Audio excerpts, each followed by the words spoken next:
Hello, Croiso Fulcher. Welcome back to the channel, Old Boy here, and today we are once again going to be looking at the Pelasgians.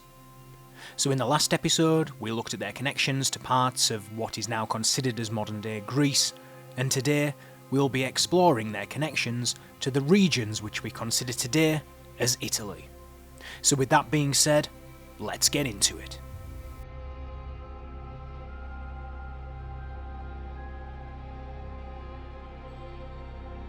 Legendary history seems to connect the Pelasgians to more than one part of Italy. The name Oenotria, by which the southern part of Italy was formerly known, suggests an affinity between the early inhabitants of that region and the Arcadian Pelasgians. As we saw in the last episode, some of the classical texts connect the Pelasgians to the line of Lycaon, the son of Pelasgus. Now the youngest son of Lycaon was said to be an Arcadian named Oenotrus, which is a name that may be derived from the same linguistic root as the Greek word oinos, or wine. The accounts say that after Lycaon had divided up the land of Arcadia between his 22 sons, that Oenotrus was dissatisfied with his portion, and preparing a fleet, he sailed with his people across the Ionian Sea. Here they were said to reach and inhabit a part of the western coasts of southern Italy in a region that would become known as Oenotria, a territory which would stretch from the region of Paestum to southern Calabria. Here is what Dionysius of Halicarnassus has to say on the subject. Quote, "But if what they say is true, the aborigines can be a colony of no other people, but of those who are now called Arcadians. For these were the first of all Greeks to cross the Ionian Gulf under the leadership of Oenotrus, the son of Lycaon, and to settle in Italy.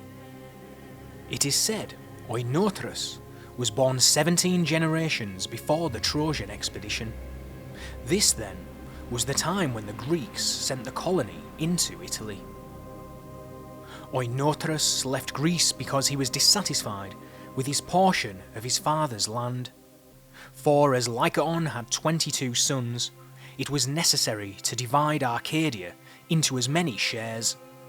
For this reason, Oenotrus left the Peloponnesus, prepared a fleet, and crossed the Ionian Gulf with Peucetius, one of his brothers.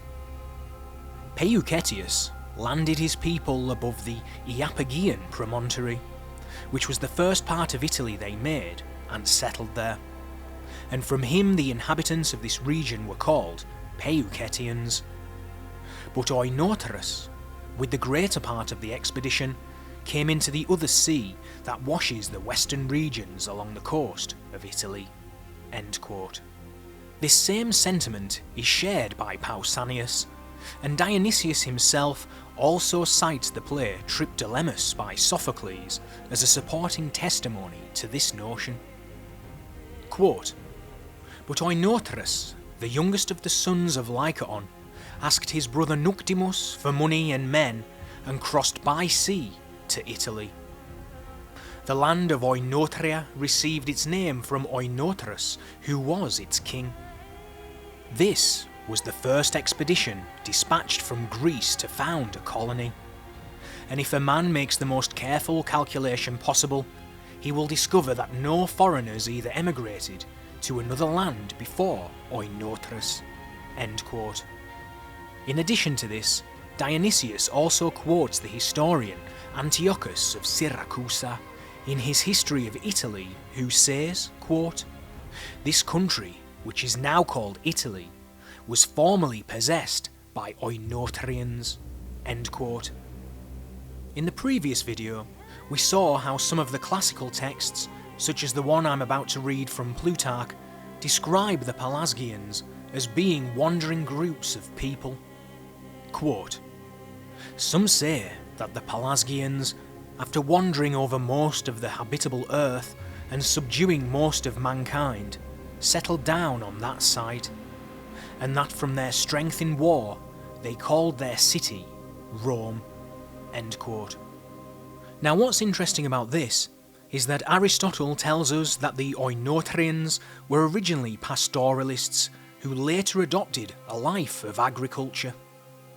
Could this mean that these early groups of people were nomadic pastoralists? Quote, according to the historians, one of the settlers there, a certain Italus, became king of Oenotria, and from him they took the name of Italians instead of that of Oenotrians. It was this Italus, then, who, according to tradition, converted the Oenotrians from a pastoral life to one of agriculture and gave them various ordinances, being the first to institute their systems of common meals. Hence the common meals and some of his laws are still observed by certain of his successors even today. End quote. According to Dionysius, a colony of Pelasgians also travelled to Italy from Thessaly and settled among the natives, who may also have shared a kinship with the Pelasgians. Together they waged war against a group of people called the Sicels. Quote, afterwards, some of the Pelasgians who inhabited Thessaly, as it is now called, being obliged to leave their country, settled among the aborigines, and jointly with them made war upon the Sicels. It is possible that the aborigines received them partly in hope of gaining their assistance, but I believe it was chiefly on account of their kinship. End quote. We also hear from Varro in his work on agriculture that the land of the Sabines was also originally settled by the Pelasgians of Greece. Quote, the name of Thebes too, no less, clearly shows that the country is more ancient, in that the name given to it comes from a type of land and not from the name of the founder. For the old language of the Aeolians of Boeotia in Greece as well uses the word Teba for hill, leaving out the aspirate, and among the Sabines, a country which was settled by the Pelasgians from Greece, up to this day they use the same word. There is a trace of it in the Sabine country on the Via Salaria, not far from Vriate, where a slope of 1 mile in length is called Tebai. End quote. Dionysius also tells us of another group of Pelasgians who inhabited the region of Dodona. In the account, the land became unable to support their numbers, which led them to consult their oracle. In response, the oracle told them to send a colony to Italy, which according to the account was then known as Saturnia. In accordance with the oracle, the Pelasgians constructed a fleet of ships and set sail across the Ionian Sea, where they would reach one of the mouths of the Po river. Here they established themselves and by the help of their fleet acquired great power and prosperity. This, however, would be short-lived, as conflicts arose with the neighbouring tribes, who eventually drove them out of the region. Quote, but the greater part of them, turning inland, took refuge among the inhabitants of Dodona, their kinsmen, against whom as a sacred people none would make war, and there they remained for a reasonable time. But when they perceived they were growing burdensome to their hosts, since the land could not support them all, they left it in obedience to an oracle that commanded them to sail to Italy, which was then called Saturnia. And having prepared a great many ships, they set out to cross the Ionian Sea, endeavouring to reach the nearest parts of Italy. But as the wind was in the south, and they were unacquainted with those regions, they were carried too far out to sea, and landed at one of the mouths of the Po called the Spinetic Mouth. In that very place they left their ships, and such of their people as were least able to bear hardships, placing a guard over the ships, to the end that, if their affairs did not prosper, they might be sure of a retreat. Those who were left behind there surrounded their camp with a wall, and brought in plenty of provisions in their ships. And when their affairs seemed to prosper satisfactorily, they built a city and called it by the same name as the mouth of the river. These people attained to a greater degree of prosperity than any others who dwelt on the Ionian Sea, for they had the mastery at sea for a long time, and out of their revenues from the sea they used to send tithes to the god at Delphi, which were among the most magnificent sent by any people. But later, when the barbarians in the neighbourhood made war upon them in great number, they deserted the city. And these barbarians in the course of time were driven out by the Romans." End quote. A group of these Pelasgians then migrated inland, crossing the Apennines, where they entered the territory of the Umbrians. Here the Pelasgians established themselves for some time and took some small towns from the Umbrians, until they were eventually overpowered, being forced to retreat into the land of the natives, which bordered the Umbrian lands. Quote, "Those, however, who had turned inland crossed the mountainous part of Italy and came to the territory of the Umbrians. At first, the Pelasgians made themselves masters of the lands, but when a great army came together against them, they betook themselves to the country of the aborigines." End quote. Upon setting up camp near Lake Cutilia, and witnessing a floating island which was found there, the Pelasgians were reminded of the prophecy that their oracle had given them, which was to seek out a sacred floating island and to mingle with the inhabitants that they found there. Quote, "But the Pelasgians luckily chanced to be encamped at that time near Cutilia, by the sacred lake, and observing the little island circling around in it, they concluded that their oracle was now fulfilled. For this oracle, which had been delivered to them in Dodona, and which Lucius Malleus, no obscure man, says he himself saw engraved in ancient characters upon one of the tripods standing in the precinct of Zeus, was as follows: 'Fare forth the Sicels Saturnian land to seek, aborigines Cotule too, where floats an isle. With these men mingling, to Phoebus send a tithe, and heads to Cronus' son, and send to the sire a man.'" End quote. Concluding that their prophecy had been fulfilled, the Pelasgians then invited the natives, who had initially come to attack them, to join in alliance with them, and the natives, who were in need of help in their war against the Sicels, accepted and gave the Pelasgians the region close to the lake to dwell in. Quote, "When the aborigines heard this, they resolved to obey the oracle and to gain these Greeks as allies against their barbarian enemies, for they were hard pressed by their war with the Sicels. They accordingly made a treaty with the Pelasgians and assigned to them some of their own lands that lay near the sacred lake. The greater part of these were marshy, and are still called Welia in accordance with the ancient form of their language. For it was the custom of the ancient Greeks generally to place before those words that began with a vowel the syllable u, written with one letter, which was like a gamma, formed by two oblique lines joined to one upright line, such as Welene, Wanax, Oikos, Were, and many such words." End quote.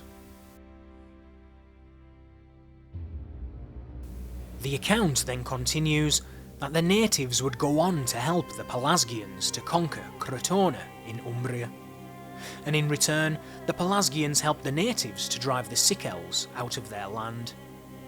Together, the natives and Pelasgians would then go on to found several cities.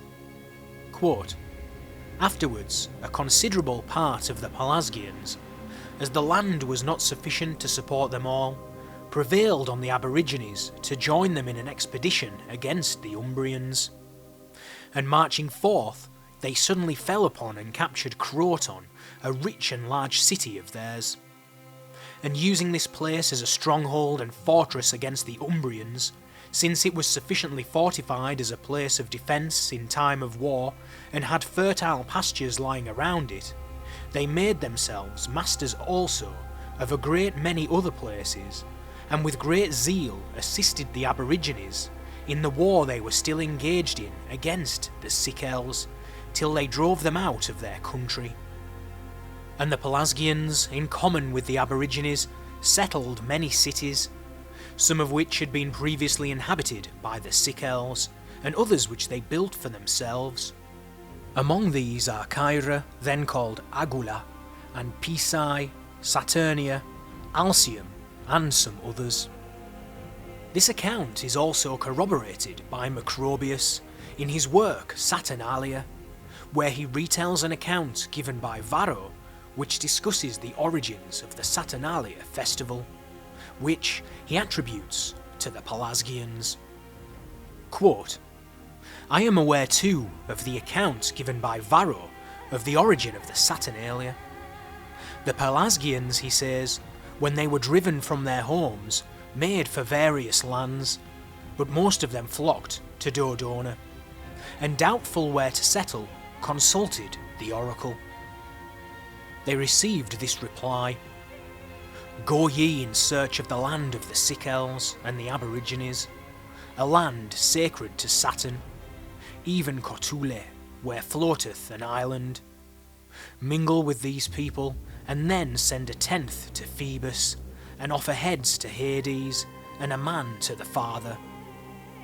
Such was the response which they received, and after many wanderings they came to Latium, where in the lake of Cutilia they found a floating island, and there was a large expanse of turf, perhaps solidified mud, or perhaps an accumulation of marshland, with brushwood and trees forming a luxuriant wood, and it was drifting through the water by the movement of the waves in such a way as to win credence even for the tale of Delos, the island which, for all its lofty hills and wide plains, used to journey through the seas from place to place. The discovery of this marvel showed the Pelasgians that here was the home foretold for them, and after having driven out the Sicilian inhabitants, they took possession of the land, dedicating a tenth of the spoil to Apollo in accordance with the response given by the oracle, and raising a little shrine to Dis and an altar to Saturn, whose festival they named the Saturnalia. For many years they thought to propitiate Dis with human heads, and Saturn with the sacrifice of men, since the oracle had bidden them to offer heads to Hades and a man, Phota, to the Father. But later, the story goes, Hercules, returning through Italy with the herds of Geryon, persuaded their descendants to replace these unholy sacrifices with others of good omen, by offering to Dis little masks cleverly fashioned to represent the human face instead of human heads, and by honouring the altars of Saturn with lighted candles instead of with the blood of a man, for the word Phota means light as well as a man." End quote.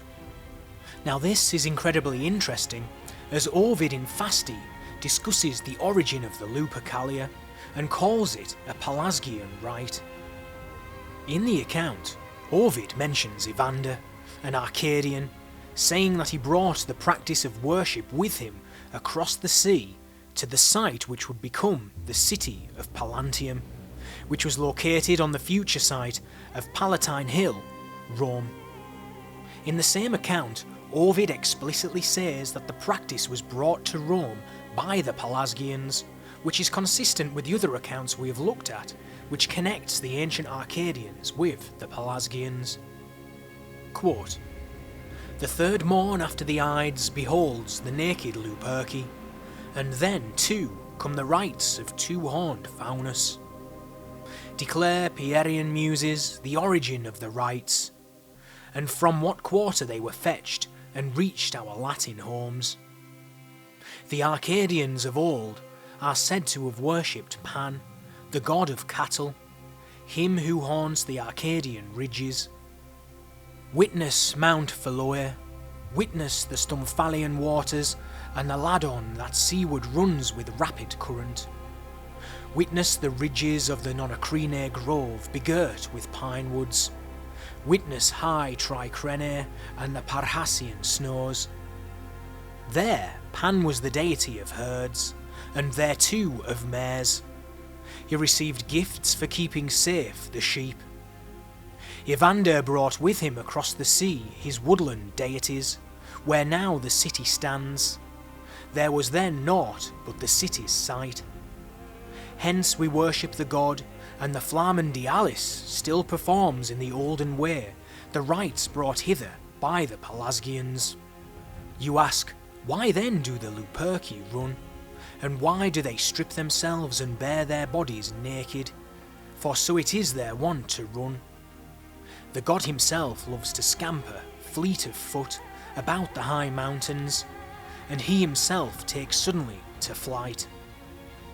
The god himself is nude, and bids his ministers go nude, and besides clothing is not well sorted with running. The Arcadians are said to have possessed their land before the birth of Jove, and those folk are older than the moon. Even to this day the unclad ministers recall the memory of the olden custom and attest what comforts the ancients knew." End quote. As well as this account from Ovid, we also find a similar story being shared by Strabo in geography, who says, quote, "However, there also exists another more ancient and mythical account, to the effect that Rome was an Arcadian colony planted by Evander. He entertained Hercules when driving the oxen of Geryon, and being informed by his mother, Nicostrata, who was skilled in the art of prophecy, that when Hercules should have completed his labours, it was foreordained that he should be enrolled amongst the gods. He informed him of the matter, consecrated to him a grove, and offered sacrifice to him after the mode of the Greeks, a sacrifice which is continued in honour of Hercules to this day. The Roman historian Coelius is of opinion that this is a proof that Rome is a Greek colony, the sacrifice to Hercules after the mode of the Greeks having been brought over from their fatherland. The Romans also worship the mother of Evander under the name of Carmentis, and consider her to be one of the nymphs." End quote. In Virgil's Aeneid, we also get a mention of King Evander, who is described as the founder of Rome's citadel. The text also says that the Lupercal was named in the Arcadian way after the Lycaean Pan. Quote, "And the Lupercal, the wolf's cave, under a cold cliff, named in the Arcadian way for the wolf god Lycaean Pan." End quote. Dionysius of Halicarnassus also tells us of the towns which in his time still preserved traces of their Pelasgic founders, particularly in their style of weapons and worship. He also says the same of their structures of their temples, the images of their gods, as well as their sacrificial and purification rituals. Quote, "But Faleri and Fascenium were even down to my day inhabited by Romans, and preserved some small remains of the Pelasgian nation. In these cities there survived for a very long time many of the ancient customs formerly in use among the Greeks, such as the fashion of their arms of war, like argolic bucklers and spears. Similar also were the structures of their temples, the images of their gods, their purifications and sacrifices, and many other things of that nature. But the most conspicuous monument which shows that those people who drove out the Sicels once lived at Argos is the temple of Juno at Faleri, built in the same fashion as the one at Argos. Here too the manner of the sacrificial ceremonies was similar. Holy women served the sacred precinct, and an unmarried girl called the Canephorus or basket bearer performed the initial rites of the sacrifices, and there were choruses of virgins who praised the goddess in the songs of their country." End quote. In addition to this, Solinus in his work Polyhistor tells us that the Pelasgians were also the first people to bring letters to Latium, the region of central, western Italy in which the city of Rome was founded. This is interesting as it may be additional evidence which corroborates the account of Diodorus Siculus, who says the letters which were brought to Greece by Cadmus were originally Pelasgian in origin.